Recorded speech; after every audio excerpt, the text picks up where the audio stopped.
अस्सलाम वालेकुम वरहमतुल्लाहि वबरकातुहू। अहबाब गिरामी, जिस तरह कि आप जानते हैं कि हमारे चैनल पर ख्वाब और उसकी ताबीर के हवाले से एक सिलसिला चल रहा है, तो आज एक ख्वाब ऐसा शेयर करने वाला हूँ। सबसे पहली बात तो ये है कि मोमन ना तो झगड़ालू होता है ना गाली देने वाला होता है।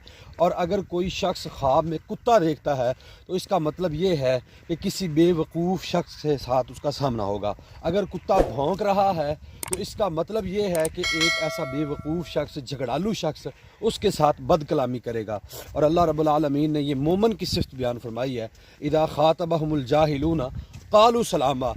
जब किसी मोमन का किसी जाहिल के साथ सामना होता है तो वो सिर्फ सलाम ही कहता है, उसकी बातों का जवाब नहीं देता। झगड़ा करने वाला मोमन फसादी नहीं होता, झगड़ा करने वाला नहीं होता, गाली देने वाला नहीं होता। और अगर उस भाई का किसी ऐसे शख्स के साथ सामना हो जाए तो उसे चाहिए कि बजाय झगड़ा करने के सलाम कहकर अपनी बात को ख़त्म कर दे। अस्सलामु अलैकुम वरहमतुल्लाह।